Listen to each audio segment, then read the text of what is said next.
Nothing. Hi, everybody. It's just us. Hello. No bells and whistles. Hi. How's everybody doing? Good morning or afternoon. Welcome to the Black Author Tuber Readathon / book tag time. So, my name is Margaret Pennard. I'm a historical fiction and fantasy author. I'm here celebrating Black authors, friends that I know in real life, this month. So, Tiff, what is your current obsession on BookTube? What book are you writing, or the latest that's come out that you want to crow about? Well, hello. I'm Tiffany, TL Rust Lifestyle on all the interwebs. If you don't know me, I write contemporary romance with a little bit of sexy twist to it. And I currently have 2 books out that are kind of brand new. One is my Rancher Valentine. I always want to say Valentine Rancher, so if you go see it and it is that, just forget I said the other one. And it's part of a wonderful Valentine Day collection that has a multitude of authors in it, lots of different stories, but I am obsessed with Beau and Cat. And then I have one, which is part of my Storming Football series. So if you are into the Super Bowl that happens today and you can't get enough football, then you can check out Flynn, who is also available with Heath, Wiles, and Boone. You specialize, I should note this for people, you specialize in small town romance where there's multiple characters and they each feature in other friends' lives as they build, right? Mm-hmm. I like to have what I'm looking for a new word for it, because I always feel like using this is a little bit more paranormal, but I come from a paranormal writing background, but I like to think of it as like the Tippyverse. Wait, say that again? The what verse? The Tippyverse. Like Tippyverse. Oh, okay. So it's like my own universe of all the random people. It's got a solution, a Valen Rancher timer. I like it. Yes. Eva. I'm going to start doing that. Saying hello, friends. Hello, Cat Paw. Nice to see you here. Wordsmith Sarah writes, hello, super busy. I'm here quietly. I like the write books, hunt Bigfoot. I like the new logo, or maybe I just haven't seen it. Very cool. Okay, well, we have Rancher Valentine or we have football. I'll give you one guess as to which one I'm gonna gravitate towards first. Rancher Valentine. So if neither are your jam, though, I do have other stuff as well. So yes. You can have a ball. And I it's not coming up for me, so let me see. Oh no. Is it something I can pull up for you? No, well, I was just gonna like pop up your page. Oh. Storygraph. So when I asked about people who wanted to come on, and it was like, who's going to go on which date? And Tiffany, you are having a Super Bowl party, but a small one. And what did you make for it? Because that was rather involved. Tell us the end result. Okay, so I have made homemade vanilla ice cream, which I then I had extra egg whites. So I decided to make a white cake with buttercream vanilla frosting. And then I have my chicken all shredded and ready to go into my buffalo chicken dip. And then we're also having chili dogs for the game. So yeah, you'd think there'd be more people coming. It's really just me and my father. It sounds very like stadium feel though. Like if you feel like you're there because the food is like what you would expect. Yeah. Eva, you know what? I really should bring you food because we are pretty close. But you know what? I would bring you ice cream. I'm testing out this ice cream. There's a new ice cream recipe to me. So if it was good, I'd bring you some. The cake, as I was explaining to Margaret, I'm not loving my icing. I don't feel like it's one of my best icings. No, maybe make it different. You've got a different excuse. It's just that you're writing so much that you don't have time. Yeah, that's what it is. How many books do you have out? You have a lot of books. Like, tell us how long you've been publishing, and then how many books, if you know the number off the top of your head.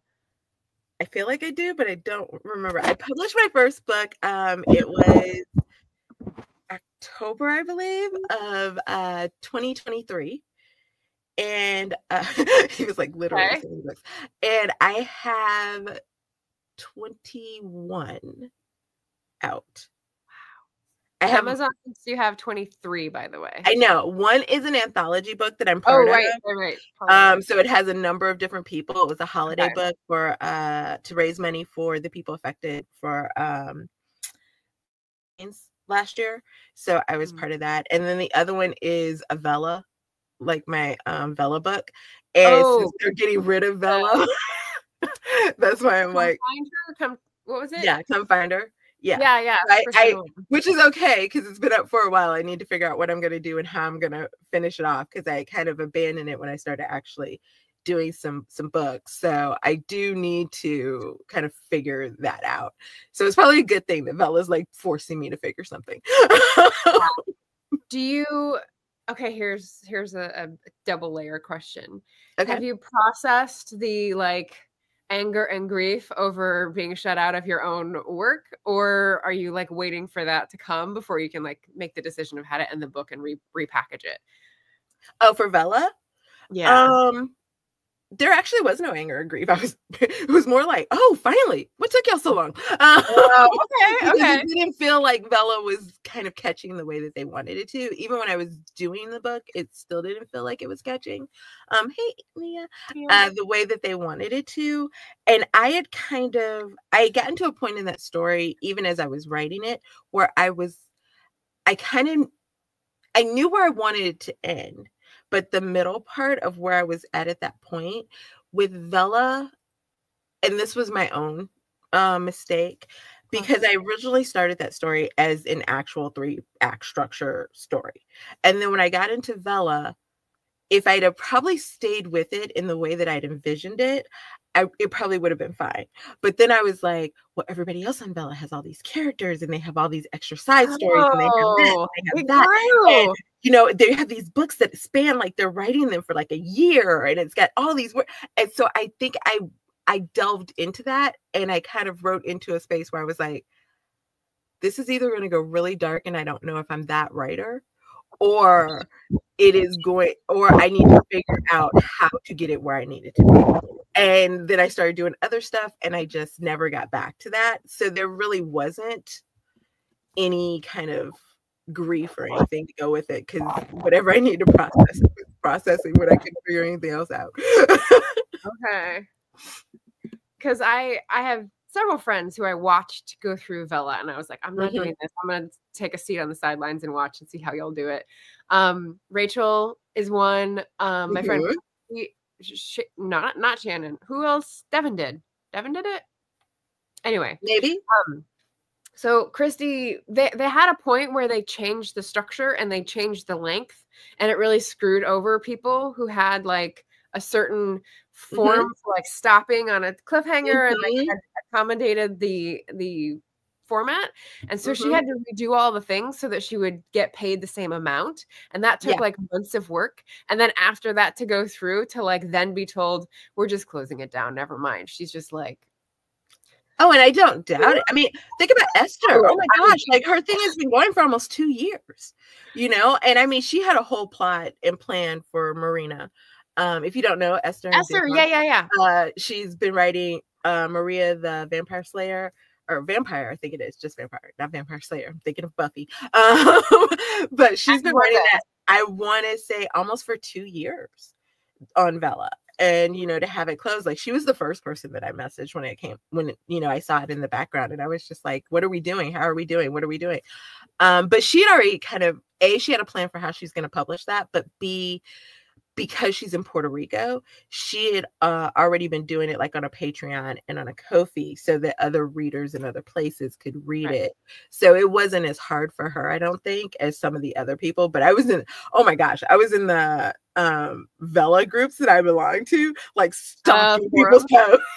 Reading through everything. And you want to talk about processing emotions. Like there were people who were like glad, there were people who were upset, there were people who felt abandoned, there were people who were angry at Amazon because they were like, you've never treated it right. And oh my gosh, just reading those posts, it was like, wow. All right. So Tiffany's more on an even keel. I'm glad to hear that. I just wanted to, leave space if there was some griping to be done, but it sounds like we're good. Yeah, Eva said to lose count on books is a goal I didn't know I had till now. So you dropped that in. That's lovely. Capcom agrees. I dropped the link for the share sheet, but I forgot to put a space after the end, put a new one on, just like add a new line on the bottom. That's how it works. So 2025 BAT Readathon.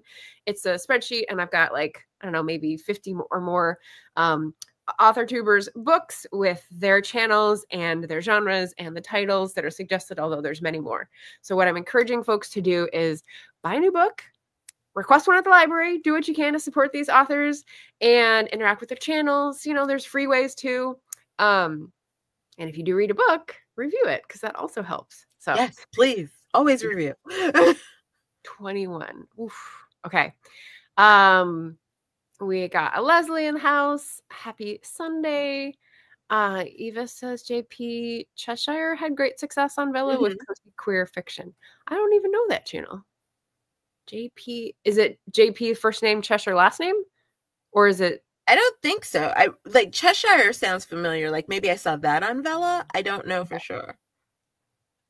But I do know cozy queer fiction did really well on Vella. Same with Paranormal did really well on Vella as well. Yes. Yeah, that's what Christy was in. Yeah. Yeah. Hey, Dee Dee. Good evening over there in the future. Twitch. Oh, probably someone in Twitch. Because you said were they like a YouTube person or whatever, so that might have been someone who's on Twitch. Okay. Oh, Cheshire. Gotcha. Diana's here. Hello, hello. JP first name, Rindfleisch, spelling for surname. Cheshire Pope on Twitch. Okay. They're identifying details. Thank you. But good to know someone else had success with it. Yeah. 7. Oh, there's plenty of people who were like, lots of money that they would put in, because they would always do like a how were your royalties like this month type of a post, and the amount of money that people were making on Vella, especially in the beginning, was just astronomical. As far as like writing and what we come to think of as a first time indie author. Like, I mean, there were 4-figure, 5-figure months for people, which is crazy. Which is crazy to me. I'm so happy that people had success when they were the early adopters and they moved and they got their shit done. Like, that's great. I'm not that kind of person. I never have that right away. Like, I'm such a slow mover to anything. So I'm glad some people are able to do that. Yeah.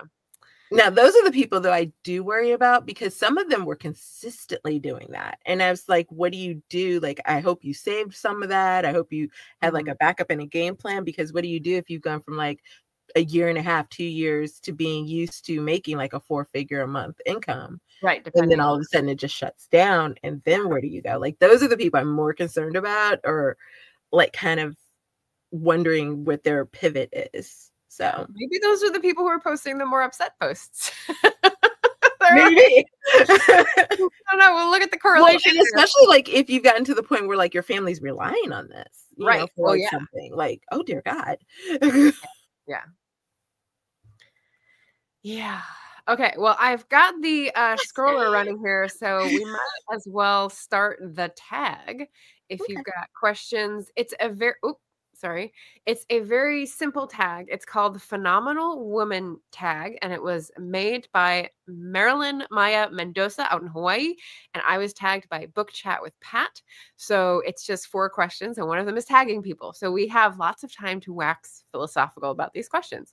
The first one is, who is your favorite phenomenal woman author? Tiffany, go. I mean, it is going to be the most obvious answer, and I'm not saying it just because of the tag, but it has always been Maya Angelou. I actually in college, one of my friends called me Angelou, but like as a nickname. I have always been a huge fan of Maya. I just think, especially if you study like her history in the past and, you know, like her childhood and everything else growing up, and the way that she turned a lot of that into not just the books and the poetry that she gave us, but also like the teachings and the ways that she, you know, like she could have written just drama porn. Like she could, you know, just from her childhood and her life, she could have written, you know, like just all kinds of other stuff that wasn't as uplifting as she did and wasn't as positive. And I just always remember her quote, like, when you know better, you do better. And that just has always stuck with me because I feel like she was the living embodiment of that when she learned and when she grew and when she saw light in the world, even though she was still possibly in a dark place, she was like, well, let me be that light, and just kind of brought it to the people and the art that she created. And there's a reason she is so revered and just always been one of my favorites. Yeah, I like the teachings too. And the quote that sticks with me, which I don't believe is I misattribute quotes all the time, but I think it's hers. And I've seen it on social media. The one about people don't remember what you said; they remember how you made them feel. And that is her. Okay. It's like, yeah, it's just one of those things. Like you reframe something, and you can change your behavior or change your perception of events, and like learn just by like thinking, okay, like how did I feel about that? Like what do I remember, and how is reality reforming itself to my experience? I don't know. I just really like that one. My father has her collected works, like a hardbound, beautiful book. I've been trying to steal it my whole life. Oh. Yeah. He will not let me have it. Yes, Super Bowl Sunday. But yeah, he will not let me have it. But I go into his office, I see it. There's times I maybe put a hand on it. He's like, walk away. Wow. Does he have a good story about how he got it, or did you just like no? Okay. But in all fair, like my father's not a huge reader, but if there is an African American author or a book by an African American author or a book about something African American, he will get it. So that's generally probably what happened. But he also is a huge fan of Maya Angelou. He's a huge fan of theater, and she was very big in theater as well. And so he actually goes to, we have a Black Repertory Theater company here, and I don't think probably in over 10 years he's really missed a production that they've put on. That's amazing. So, yeah, he goes like all the time. I do tell him he could dress a little nicer when he goes, as opposed to the jeans and the button down flannel shirt, but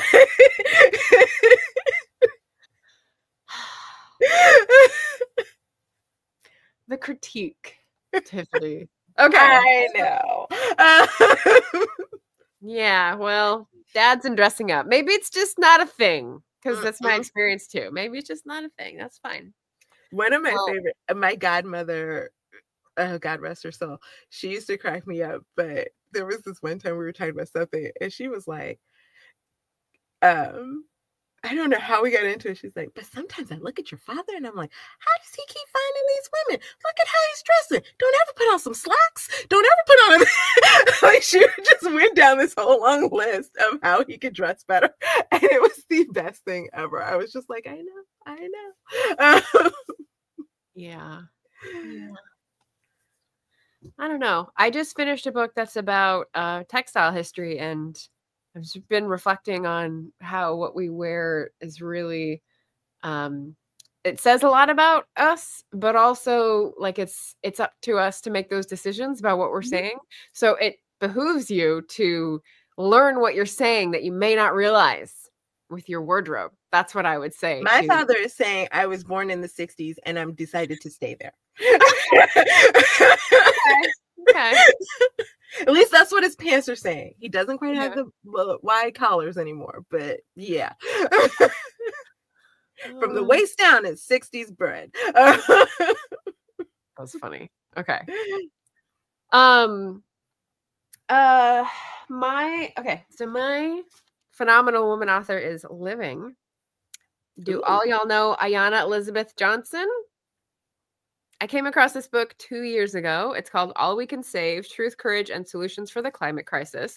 It's multimedia. There's poems, there's fiction, there's nonfiction essays, there's personal essays, and there's I think some art illustrations or photos. And Ayana Eliza is her handle on Instagram.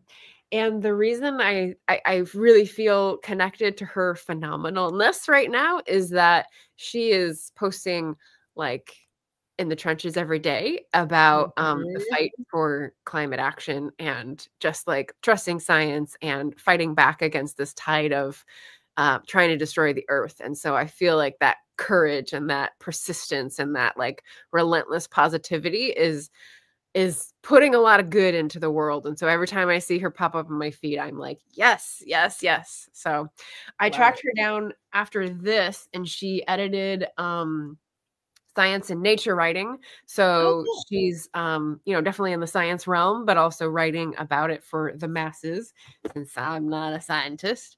And yeah, so I'm looking for the next thing that she puts out, kind of like Robin Wall Kimber. I'm just like, I've got my eye on what she publishes because she's very inspirational.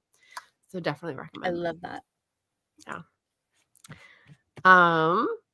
We're saying hello, and Diane says new to Tiffany's channel, by the way. Yay! Awesome. Very cool. Join me for live streams every other Thursday. We're a hoot. Yes, every other Thursday for what's the PJs and Scribbles. Come in your PJs and Scribbles. And like there's popcorn on the thumbnail still, or have we transitioned? No, I got rid of the popcorn because I haven't been eating popcorn as much while we're on the stream. I've been trying to actually work because I do have stuff to do, keep up with those $20. But I have kind of moved a little bit from the popcorn. Not that I'm not still obsessed with popcorn. Actually, I was thinking about popcorn earlier today. Yeah.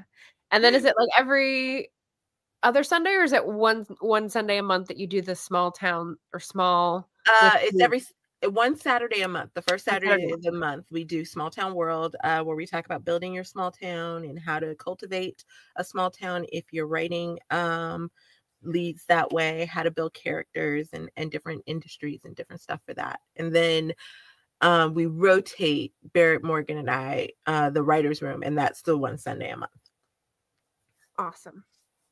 Awesome. So definitely check out those, hit the notifications if you do well with productivity streams, and that could be a good inspiration for you. And you don't have to write. Like, we have people who read, we have people who do art, we have people who do whatever. Like, it's not necessarily just writing, whatever you need to set some time aside to do. And what do we find on your Instagram feed? What do you do there? My Instagram feed right now is mostly just promoting my books. Me and Instagram, the photographer side of me wants to do photography type of stuff. The author side of me wants people to like my books. And then the social media side of me wants to tell you that I made a pretty cupcake and I want to show you a picture of it. So yes, I never know quite which side gets to win out on Instagram. So my Instagram is still kind of a work in progress. Okay. And then Ko-fi. So you've heard about writing streams and you've heard about world building, but on Ko-fi, you have a few resources for people who are looking for like organizing systems. Can you tell us about those?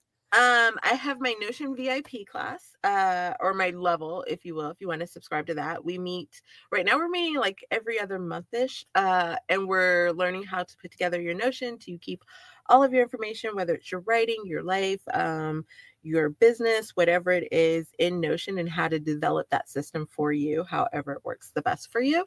But I also have like some behind the scenes stuff, and I have a few little books and stuff that you can purchase on there. I think I still have one up that you can get for free.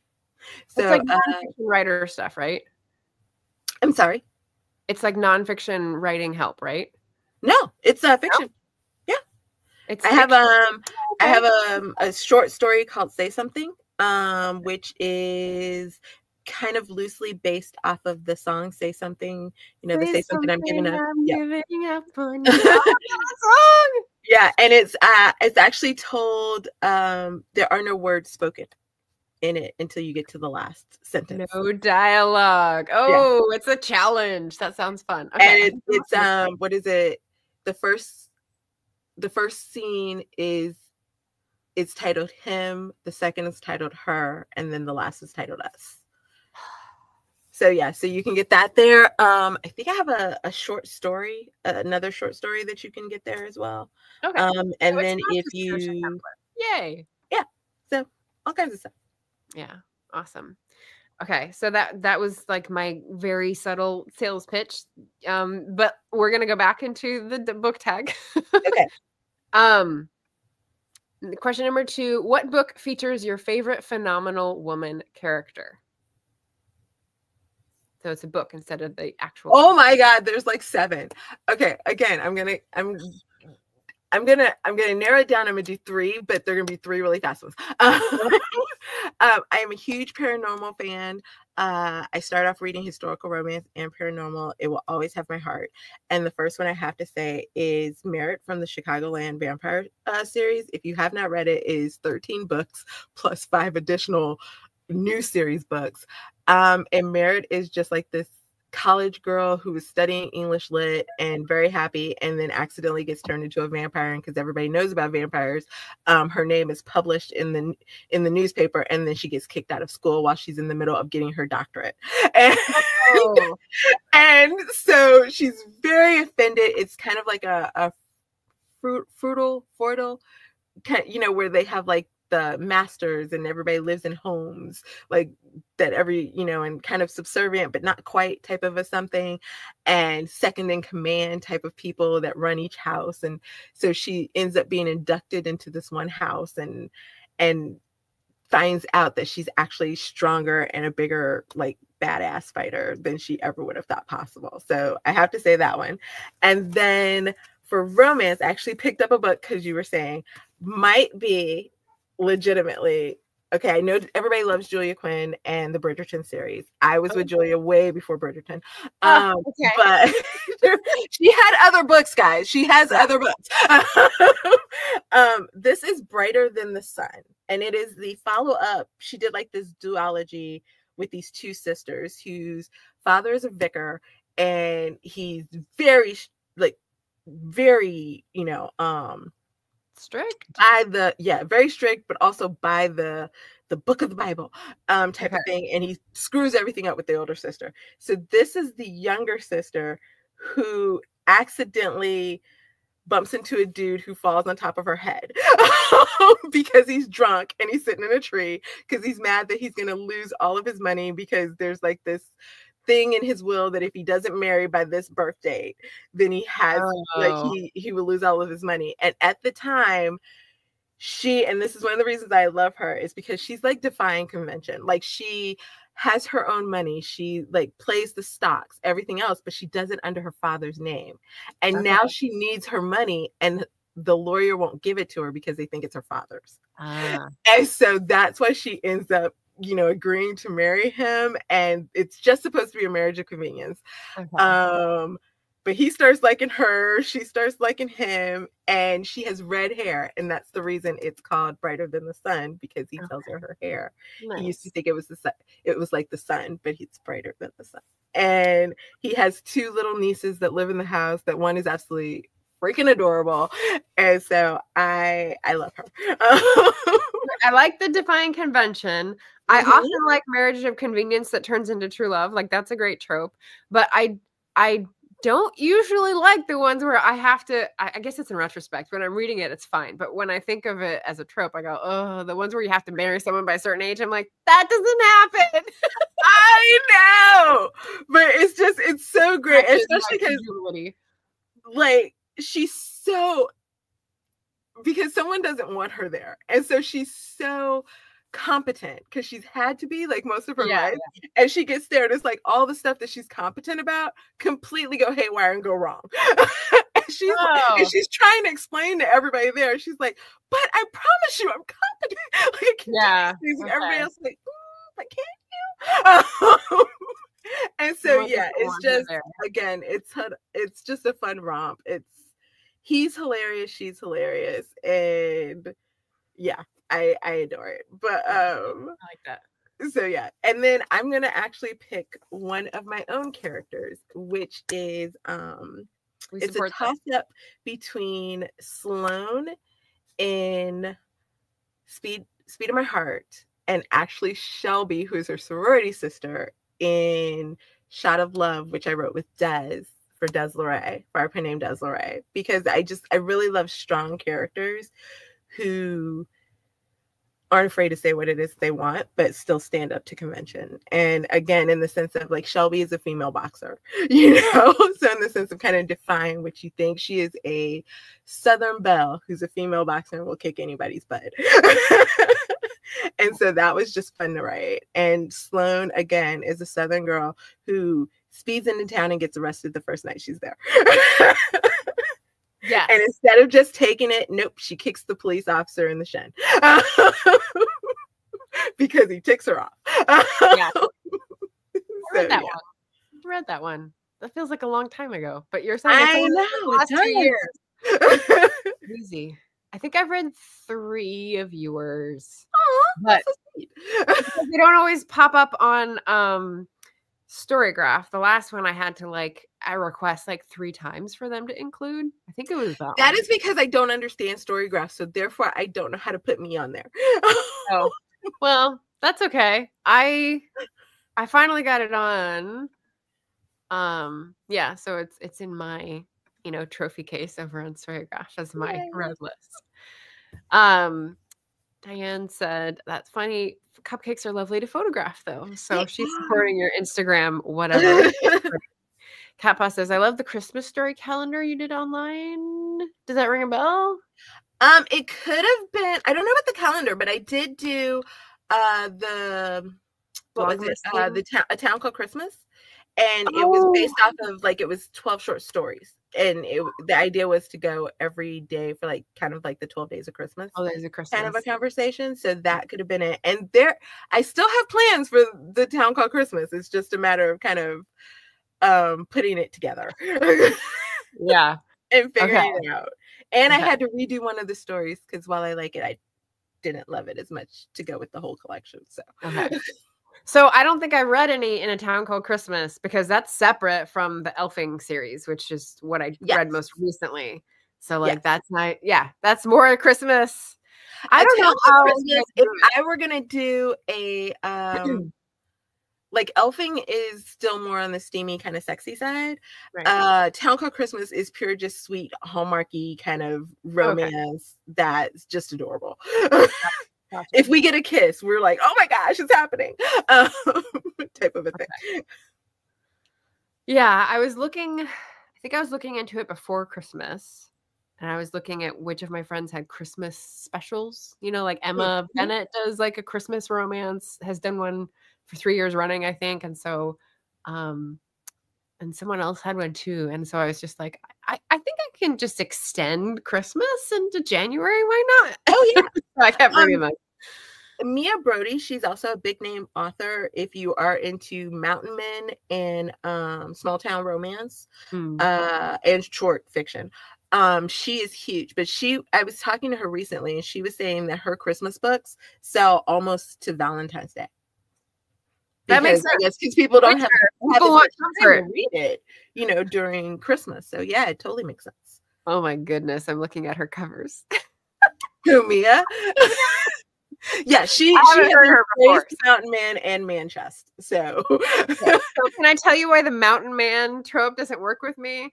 Because I grew up with the Disney series about I don't know, it was in the 1960s theme, and they had a song that was some guy coming down from the mountain. Mountain men are tough, and mountain men are rough.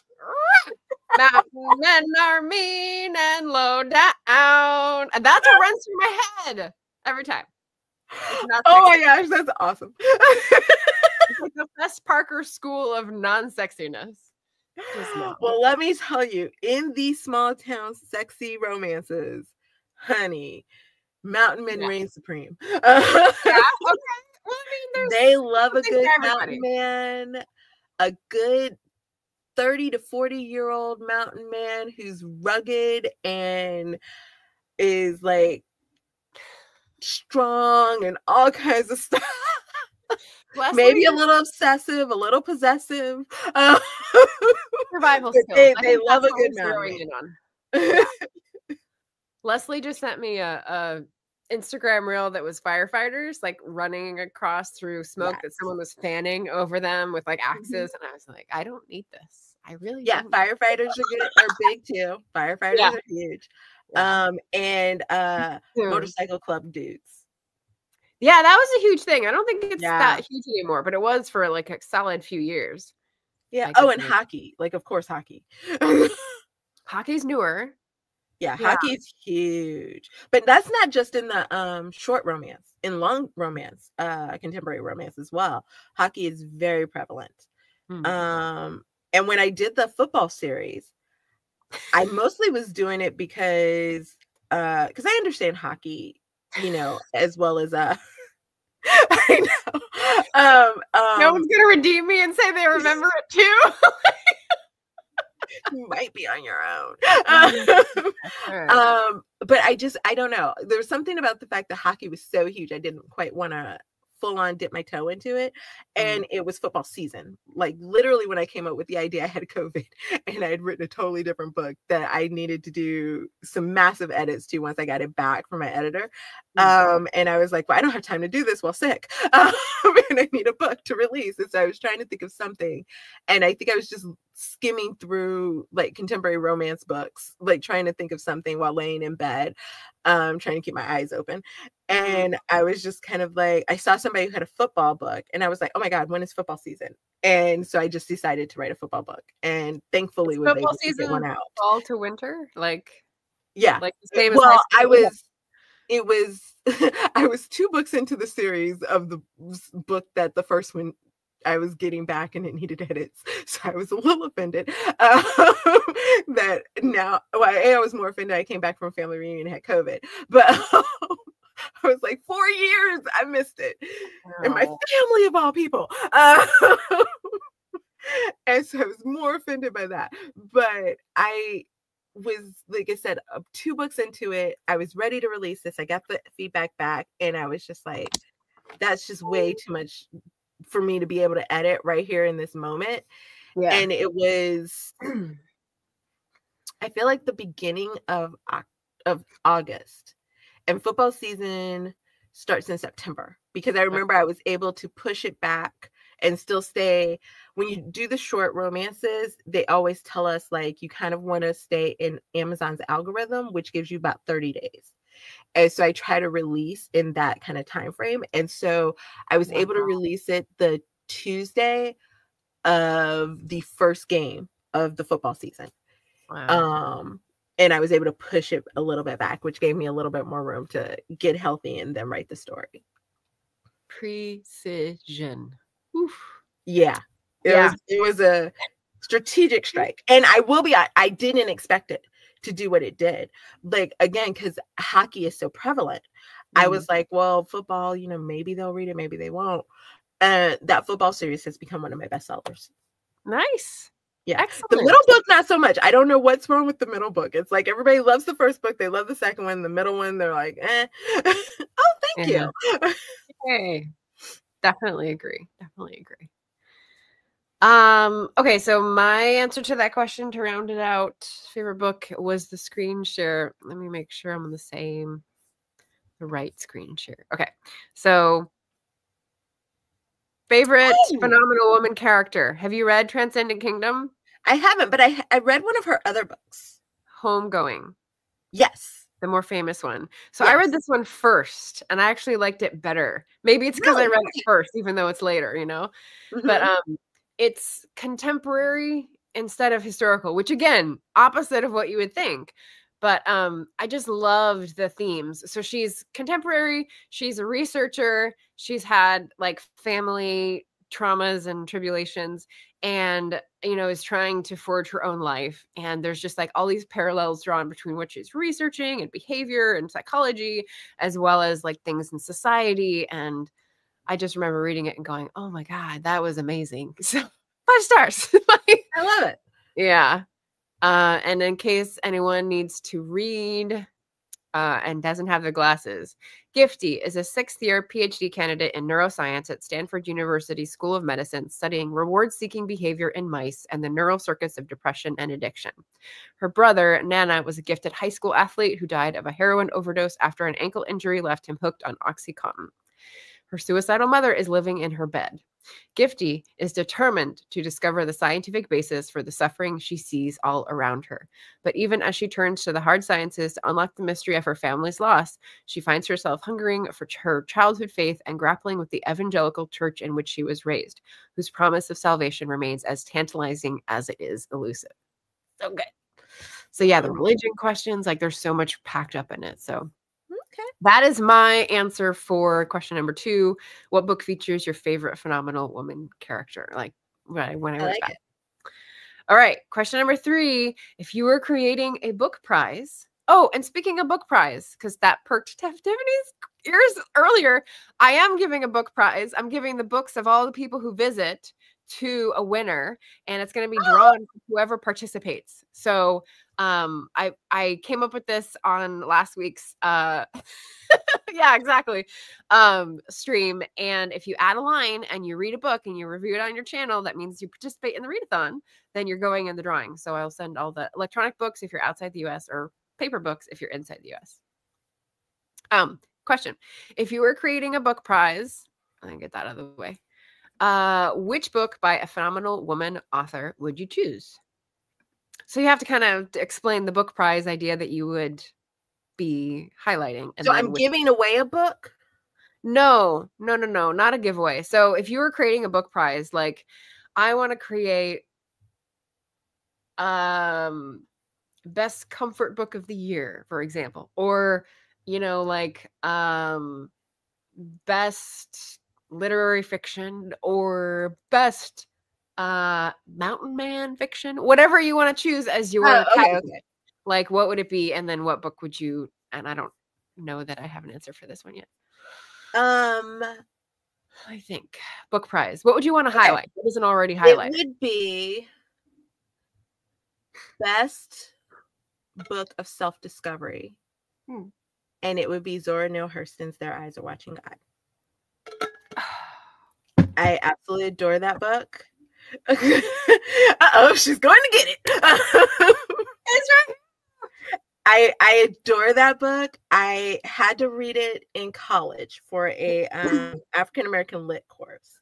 And I was going through a lot of emotional stress. Might be the nicest way to put it at that moment. And that book just moved and opened my eyes for so many different things and helped me through a really just kind of a stressful, tough time. And I just think it's a wonderful story of just growth and finding kind of your own power in certain ways, even in powerless situations. And so it's still one of my favorite. I actually give it to people like women when they are going, like in my family, when they're going away to college, because I think it's such a great book to have and to at least have read once in your life. I like that. I had one and then I looked at something another way and changed my mind. I like your idea of self-discovery. So I don't have like a book prize idea. But because the year is sort of climathon focused for me, and truth and reconciliation about climate action is sort of my deal this year, and resistance to the present administration. I'm going to go with my last 5-star read, which, did I switch sharing? I think so. Boom. So, this is a book by what people call, that sounds weird because I'm calling her a what? The author has been called, how about that? The Jane Goodall of Canada, right? She's a scientist researcher who lives on the coast of BC, and she's supposed to be researching whales, and like language systems of whales. But then she started noticing changes in salmon, which is what whales eat, or the ones she studied. And so then she started paying attention to the salmon and how their ecosystem and life cycle was being disrupted all along the coast of BC based on these salmon farms. And so I haven't said it. Let me say the title. Not on My Watch by Alexandra Morton. How a renegade whale biologist took on governments and industry to save wild salmon. And of course, the fight is still ongoing because there's still farmed salmon everywhere in the world. But basically, putting a lot of salmon in a pen in the ocean is like a feedlot, is how she compares it. So it's like having lots of cattle together or lots of pigs together in a feedlot. And that breeds disease, and that builds antibiotic resistance, and that yields pollution and like all these sorts of bad things. So she explains this in a way where she takes her life choices and her, regrets over things and her learning in a really like real, honest way, and weaves it in with the discoveries she was making about salmon and the ways she was trying to fight back and how it didn't work and didn't work and didn't work. And then like momentum started building. So I really like this. The book prize would have to be like taking a stand, like that's what I'm looking up to and admiring at this point in my life, because it makes me want to take a stand, which is good. Give me courage, and not the liquid courage kind. So yeah, so that was my answer to number 3. The last question is tag some phenomenal women booktubers, and I just saw some folks that I have at the top of my head who might do book tags. I don't know. The last several times I've tagged people, 1, 2, 3 people have done them, but they're still outstanding. So I'm trying not to tag people multiple times if they haven't done it. Throwing it out in the sea. But this is just like new. So Elaine, Cobalt Dragon, if you want to talk about phenomenal woman reads. Sam at writer Sam Wicker, if you want to talk about phenomenal woman reads, I'd be curious. I love the book prize question, so that's a great one. And Rachel D. Adams as well, since I saw you both in the stream this morning. So yeah, that's who I'm tagging. And did you want to pass on this tag and have the answers answered by someone you love on BookTube? I don't know anybody on BookTube. It can be authors. We're a melded channel, like a blended family here on my channel. It's all good. All right, I'll tag J.C. Carpenter. Arthur J.C. Carpenter. Go for it, girl. Excellent. And one of the things I'm doing each Sunday stream for Black Author Tuber Readathon is asking my guests or my shout-outed channels, even if they can't appear, what's one book recommendation that you would give to someone, and why do they need to read a book by this person, that book by this person right now? So I have the link. Go ahead and give us the details. So I picked Inez Johnson. And I know it's a wounded story. I can't remember the full title.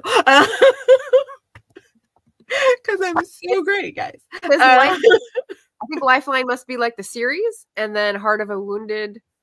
What is it? Heart of a. Nope, that's your page. Wow, where'd it go? No. It's Heart of. No, it is called. It's like the Wounded series. Oh, okay. I think it's called the Wounded series, but each book in the series, and it is a number of different authors in the series, but each one is called Wounded by or Wounded because I think it's Wounded by the whatever it is. And I picked this book more so because it's a contemporary book by Inez Johnson. But I picked Inez Johnson because she's just such a wonderful person, just in and of herself. I've done a couple of different workshops that she's hosted, if you will. She has like writing workshops available on her website. She has she's done classes that I've attended, like kind of done like online classes that I've gone. Yes, Heart of a Wounded Hero. Sorry, she's the wrong. Yeah, no, she has done like okay, and if you reach out to her, she's generally really nice. She, will respond to you. But more so, one of the things that I absolutely adore about her is because we're always kind of told, pick your genre. Like, if you're going to write contemporary romance, then write contemporary romance. If you're going to write historical, write historical. If you're going to write paranormal, write paranormal. And if you want to do all three, then you need 3 different pen names. And she was just kind of like, absolutely not. So she has her contemporary romances. She has her paranormal romances. She has her smexy romances. She has all of them, and they're all listed under here, and they all have these wonderful characters. They have these wonderful storylines. They draw you in. You can read a paranormal and forget that she writes contemporary. You can read a contemporary and forget that she writes paranormal. And I feel like that's as it should be. And she's just, but you always know it's an Inez Johnson book. Do you remember how you met or became aware of her work? Yes, I did. I'm very fortunate. I am part of a group called Writing Insta-Love, and they decided to put on kind of an Insta-Love University, which was some of the top people in kind of the short fiction realm who were they all videotaped like these classes. If you want to think, kind of the closest comparison I could think of is Sarah Cannon's Publish and Thrive kind of a conversation. Yeah. And so they put together these, some had worksheets that you could download, but they covered so many different things, from like how to write certain things to what this type of genre could be, this versus this, marketing, right. How to build a Patreon, how to build a newsletter, like all kinds of different stuff. And she was one of the authors that was there. And her class just really she was talking about writing, what we consider clean or innocent romance, if you will. Closed door romance, however you want to say it. And that's not generally what I write. And even still, I was picking up stuff from her of, oh my gosh, this is wonderful. Or, oh, I would love to incorporate this into my stories. And so everything that I've ever seen about her has just always been really just nice and loving and just open and welcoming. And so that's why I decided to pick her, because I thought she was a phenomenal woman. Yes, there we go. Got it all back. There we go. Does she have a YouTube channel, or is she another? You know what? I believe that she does. Let me see if I can't find it, because I might be able to find it. Because I think that I remember somebody telling me that she actually did used to do kind of like some writing tutorials on Instagram, on YouTube. She does. And because the YouTube that I am on right, or what is this thing? The tab that I'm on right now, I'm not signed into to StreamYard YouTube over here. So I'm popping it in the private chat so that you can share it. Got it. But yeah, and you'll see she has 5-part finale for An Incredible Hunk, or Magic Potion Deceptions. She has different things, Hero and Heroine, Anatomy of a Scene, all kinds of different, her writing for, do we still use the November People name? I was like, do we say that anymore? You can see Nano, yeah. Yeah, her Nano playlist. So different things that you could really kind of see. And she has a whole full playlist for authors that you can watch. It's got 30-something videos.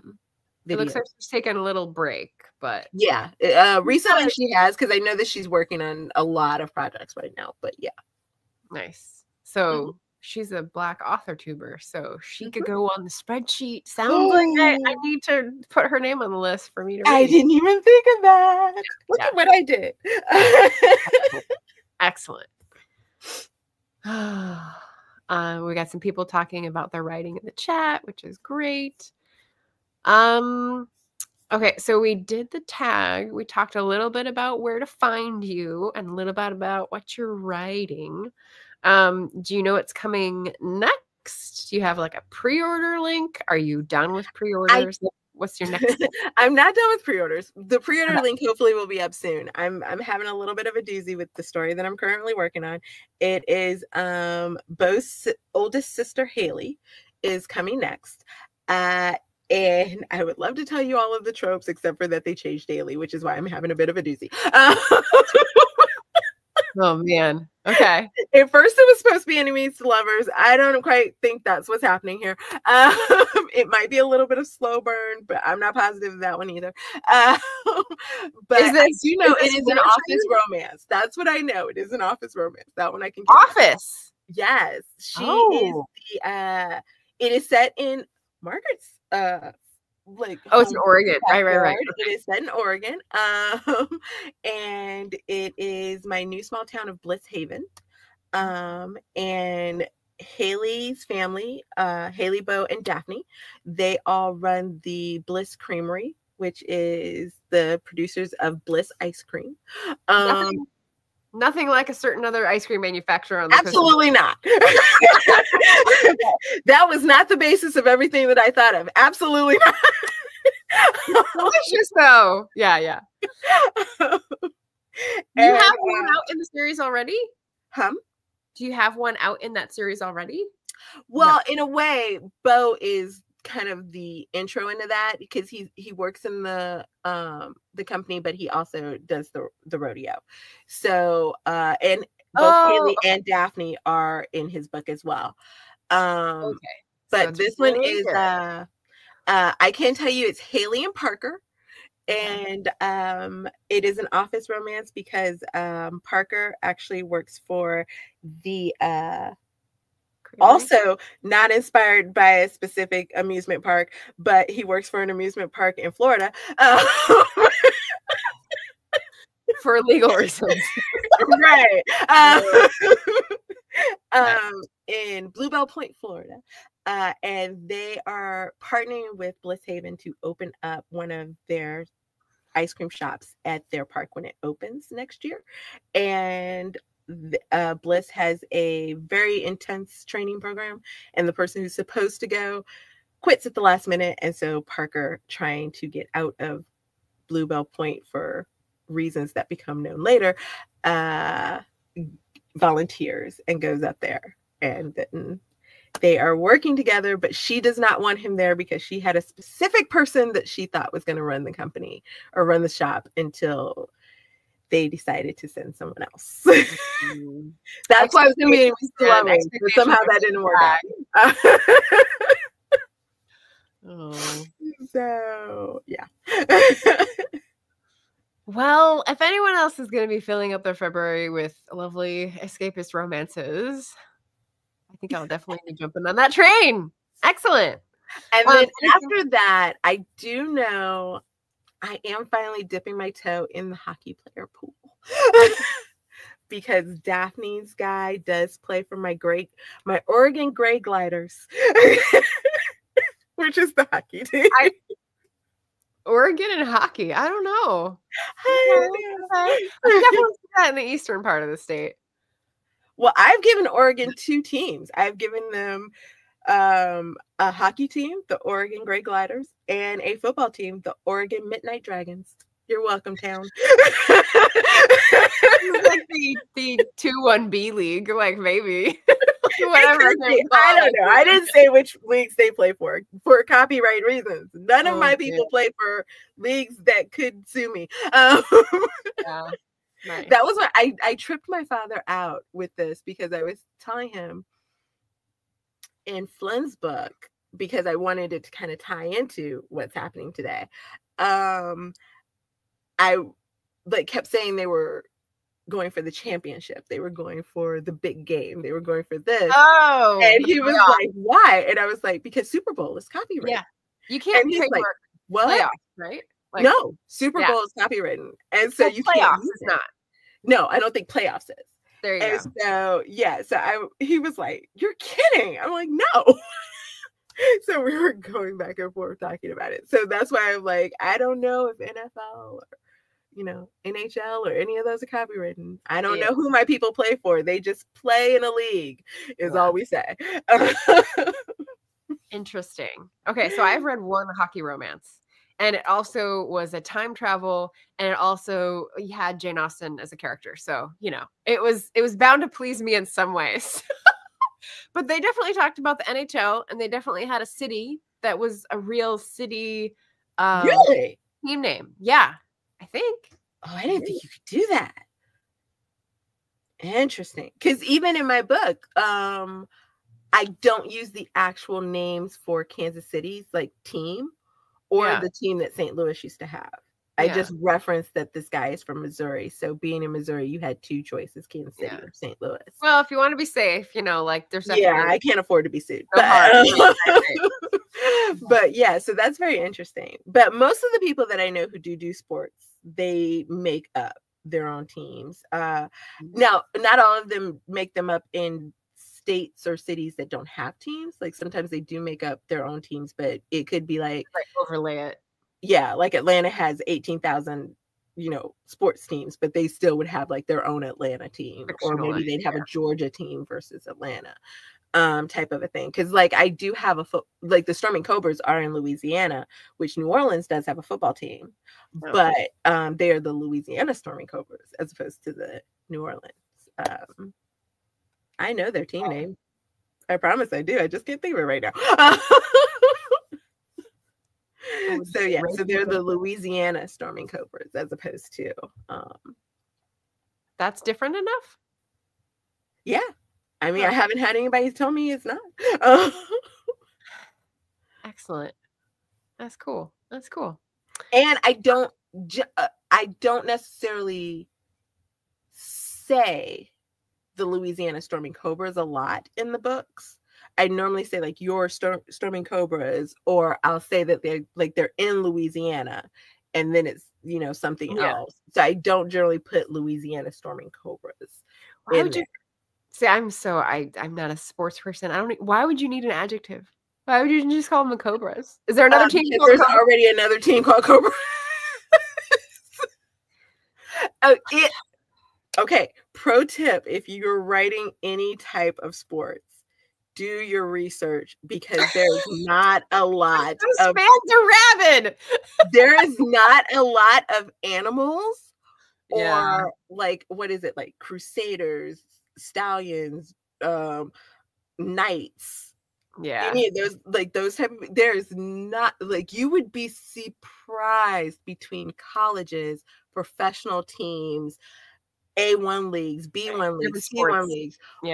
All these different people. Like, it takes a lot. You almost have to put a name before the name, or somehow change up the name in order to not have somebody who has that name somewhere.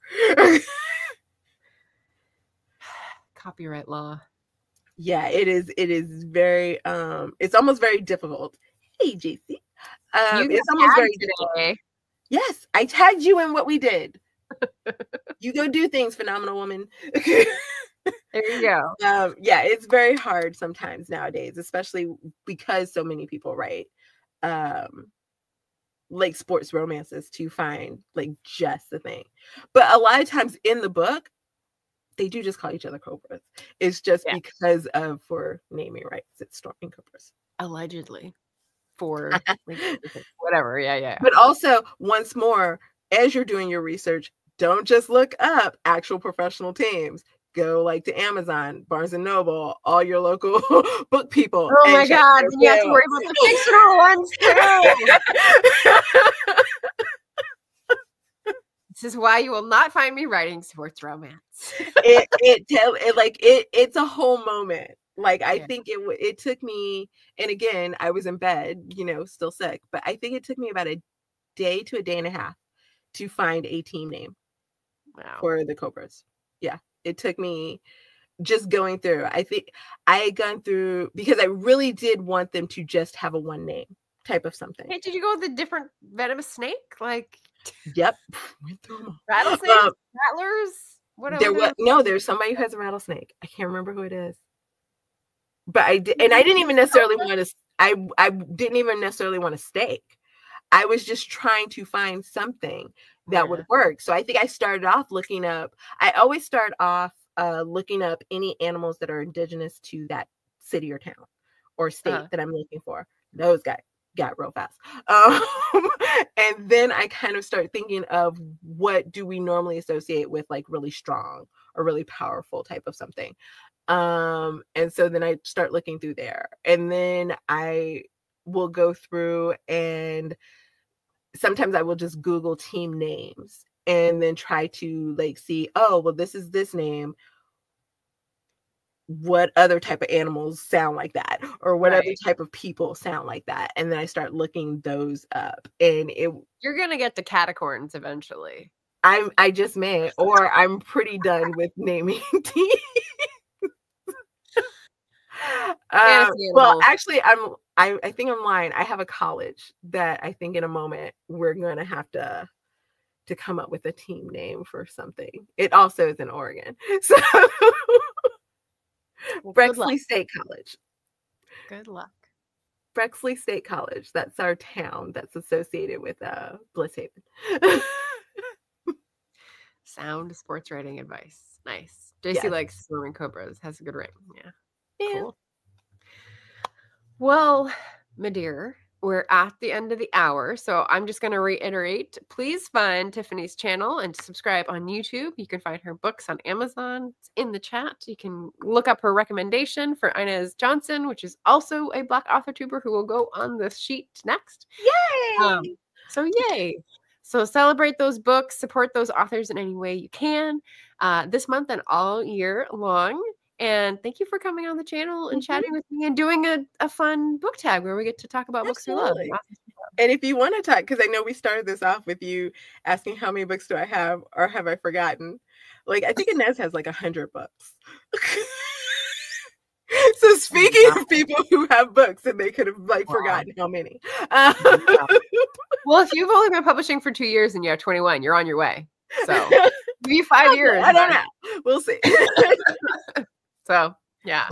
2025 is starting out a little bit slower than I expected. So we shall see. 2025 is starting out very unexpected. So I know. Because in my head, guys, in my head, there was supposed to be 3 releases by now. I've released 1 and I feel behind. Other people are like, are you kidding? You've released a book this year. Technically, I've released 2, but I feel behind because in theory, there were supposed to be 3.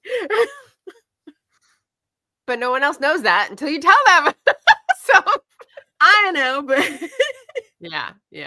That's all but good. See, in my head, and this is where, especially if you do short fiction and you release rapidly, you do have to kind of constantly remind yourself to calm down. Is because in my head, like I said, I'm like, oh, there was supposed to be 3. So therefore, I feel like I also, even though technically it's insane to think this, but I'm like, oh, well, that just means because I know by the end of the month, there should be 5. So even though I've released 2, I'm like, well, I can still write 3 books in a month.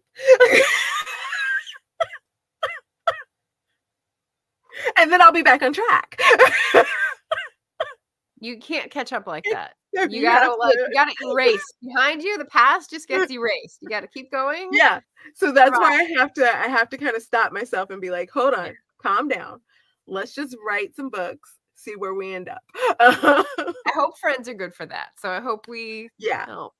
I've been trying to do better where I don't think of how many should be released per month and just how many I want to release for the year. So then that way, however I get there is how I get there. You know, and it's not so much like on a monthly track of, oh my God, I'm behind. Oh my God, I'm behind. So type of a conversation. A wizard is never late. He arrives precisely when he means to. Then just take that for your books. Well, my name's not Hermione, so I can't do that. That's a Gandalf reference, not a Harry Potter reference. Come on. I'm not great with Lord of the Rings. But it's coming from my mouth. So, you know, it's like 99% it's Lord of the Rings.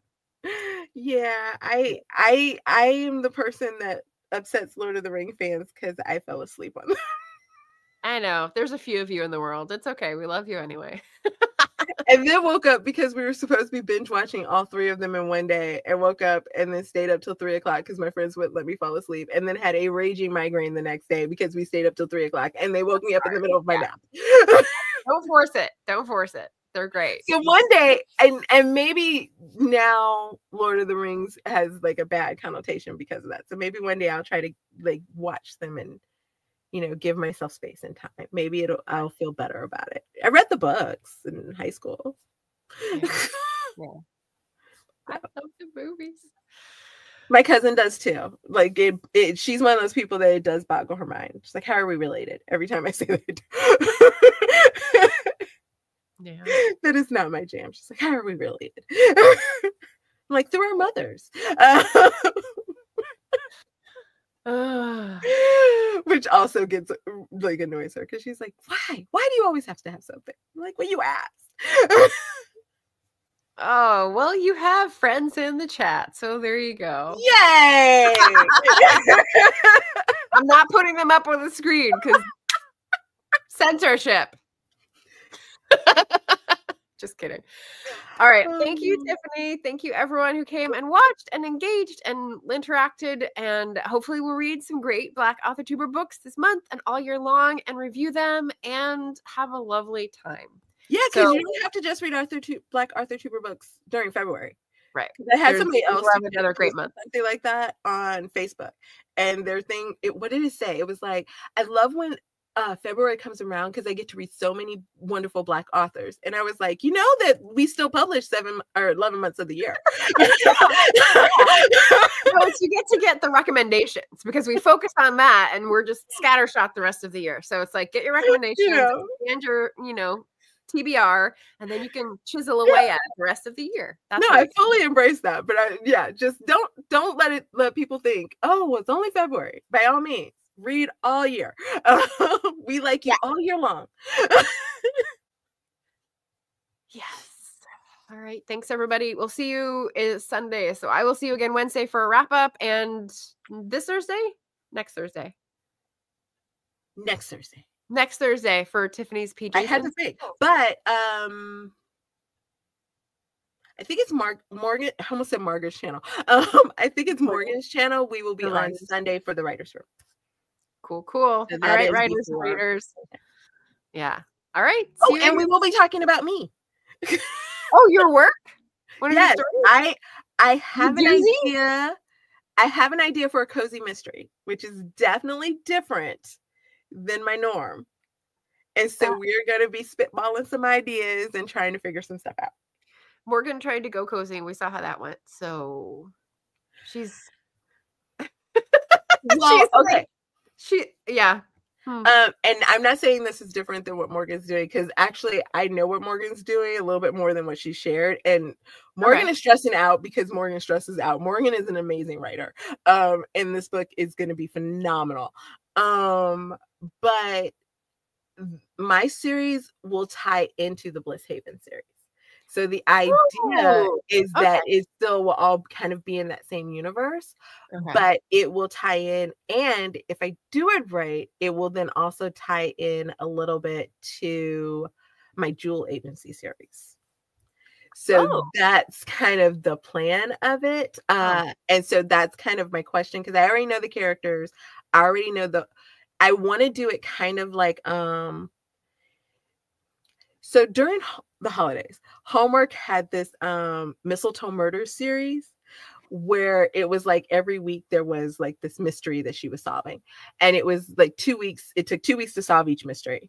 And so my idea is to do something similar, where it's like a mystery that then builds over what would be considered kind of a series arc, if you will. But each one, like there's one mystery that's solved in this one story, there's one mystery solved in this one story, and then there's one mystery that's solved in this story, but there's an overarching mystery that kind of pulls you through them all. Mastermind behind it all. No, it's actually one of the characters. It's a mystery with one of the characters. Okay. That kind of ties it kind of all together. So that's kind of my goal. So I have all of the mysteries figured out, if you will, and I have the overarching, and I know the characters. It's just a matter of like, how do you put it together? Because I don't know that part. Series fans and series writers, tune in on Sunday to Morgan's channel. So yeah, because hopefully they can tell me how to put it together. All right. Well, thanks everyone. We'll see you again soon around the interwebs. Have a lovely weekend.